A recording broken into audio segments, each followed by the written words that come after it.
ঘরে সেই স্বামী সে আমার কাছে কোনো কিছু নেবে দেবে, এটাই তো স্বাভাবিক। আমার কষ্ট হলো আমি বাসর রাতটা তার কাছে অনেকভাবেই মানে শেষ করলাম। অনেক কষ্ট হয়েছে। সে একটা 35 বছরের ছেলে আর আমি 17 বছর একটা মেয়ে, কীভাবে বা সম্ভব। যাই হোক, সেই রাতটা অনেক কষ্টে দুঃখে পার করলাম।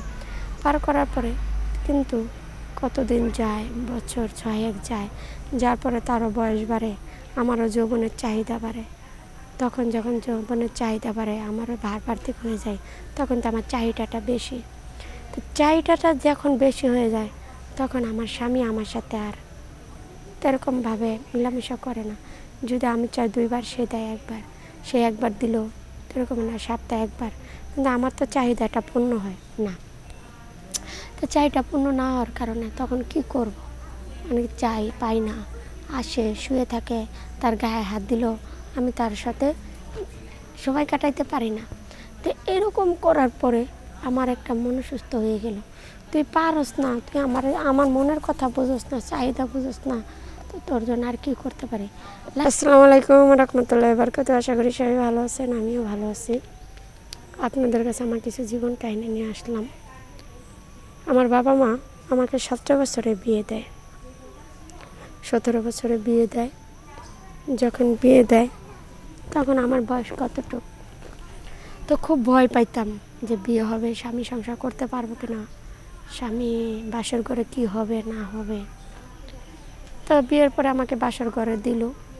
দেওয়ার পরে আমার বয়স 17 আর তার বয়স 35, কতটা ডিফারেন্স।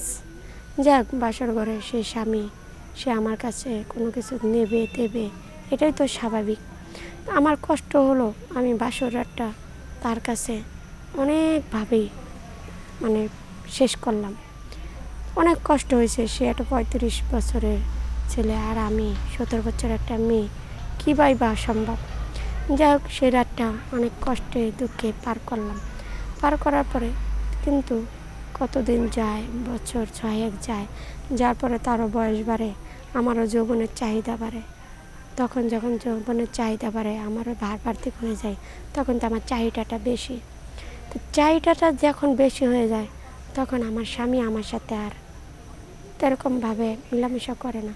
যদি আমি চাই 2 বার, সে দেয় 1 বার, সে 1 বার দিল এরকম না, সপ্তাহে 1 বার।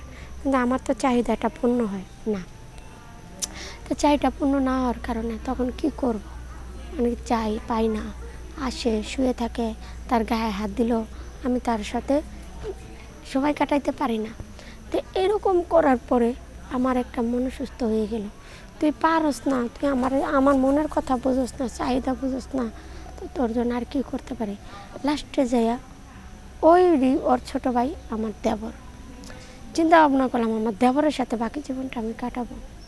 আস্তে আস্তে আস্তে আস্তে দেবরের সাথে মিশলাম, দেবরের সাথে কথা বললাম, দেবরে আস্তে আস্তে মন গলাইলাম, গড়াইয়া লাস্টে দেবরের সাথে দিন কাটানো শুরু করলাম। এখন লাস্টে যা চিন্তা ভাবনা করছি, দেবরের সাথেই বাকি জীবনটা কাটিয়ে দেব। কারণ সামনে তো দেখলাম সে আমাকে কোনো দিকে চাহিদা মেটাইতে পারে না। এখন কি করব? তাই এখন আমি দেবরকে নিয়ে বাকি জীবনটা কাটাবো, এটাই আমার লাস্টে।